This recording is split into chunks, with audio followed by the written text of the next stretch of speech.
Mr. Speaker, I beg to move that an humble address be presented to Her Majesty, expressing the deepest sympathies of this House on the death of His Royal Highness, the Prince Philip, Duke of Edinburgh, and the heartfelt thanks of this House and this nation for his unfailing dedication to this country and the Commonwealth, exemplified in his distinguished service in the Royal Navy in the Second World War, his commitment to young people in setting up the Duke of Edinburgh's award, a scheme which has touched the lives of millions across the globe, his early passionate commitment to the environment and his unstinting support to Your Majesty throughout his life.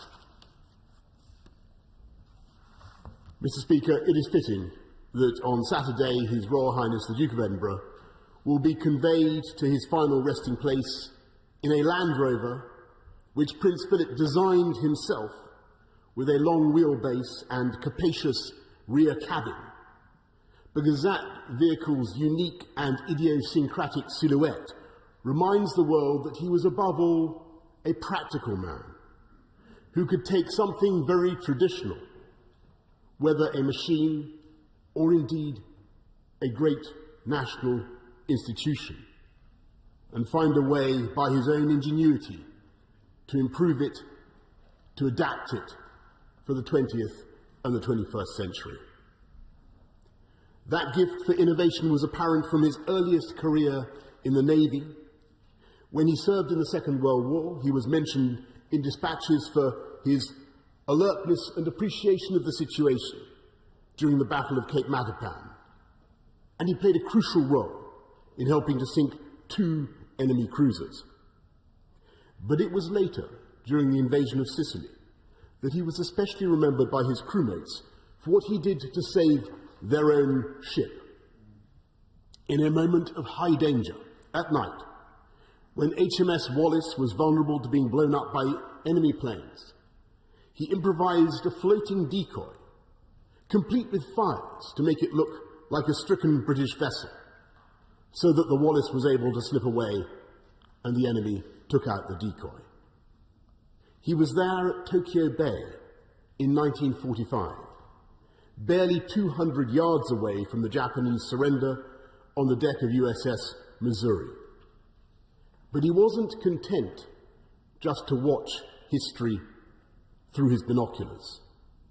It seems that he used the lull to get on with repainting the hull of HMS Whelp, and throughout his life, a life that was of necessity, wrapped from such a young age in symbol and ceremony, one can see that same instinct to look for what was most useful, for most practical, and what would take things forward. He was one of the first people in this country to use a mobile phone. In the 1970s, he was driving an electric taxi on the streets of London, the forerunner of the modern low-carbon fleet, and again, a vehicle of his own specifications. He wasn't content just to be a carriage driver. He played a large part in pioneering and codifying the sport of competitive carriage driving.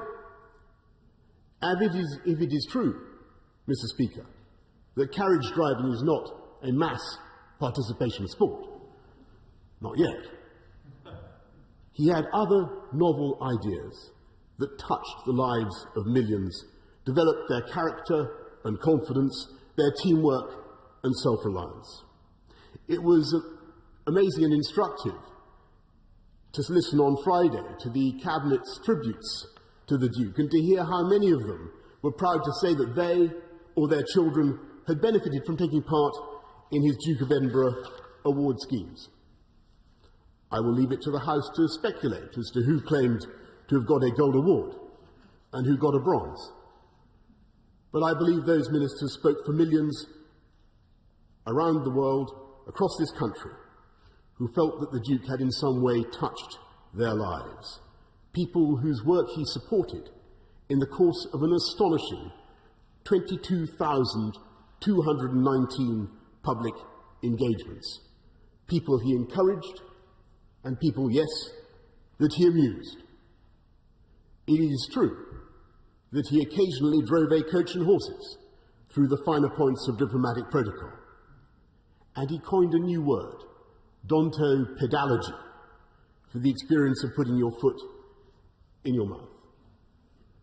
And it is also true, Mr. Speaker, that amongst his more parliamentary expressions, he commented adversely on the French concept of breakfast. He told a British student in Papua New Guinea that he was lucky not to be eaten, and the people of the Cayman Islands that they were descended from pirates, and that he would like to go to Russia, except that, as he put it, the bastards murdered half my family. But, Mr. Speaker, the world did not hold it against him. On the contrary, they overwhelmingly understood that he was trying to break the ice, to get things moving, to get people laughing, and to forget their nerves. And to this day, there is a community in the Pacific Islands that venerates Prince Philip as a god or a volcano spirit, a conviction that was actually strengthened when a group came to London to have tea with him in person. When he spoke so feelingly about the problems of overpopulation and humanity's relentless incursion on the natural world and the consequent destruction of habitat and species, he contrived to be at once politically incorrect and also ahead of his time. In a quite unparalleled career of advice and encouragement and support, he provided one particular service that I believe we in the House know in our hearts was the very greatest of all. In the constant love he gave to Her Majesty the Queen as her liege man of life and limb, in the words he spoke at the coronation, he sustained her throughout this extraordinary Second Elizabethan age, now the longest reign of any monarch in our history.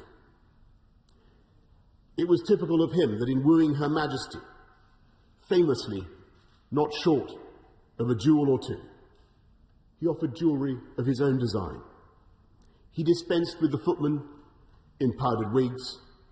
He introduced television cameras, and at family picnics in Balmoral, he would barbecue the sausages on a large metal contraption that all Prime Ministers must have goggled at for decades, complete with rotisserie and compartments for the sauces, that was, once again, Mr. Speaker, a product of his own invention and creation.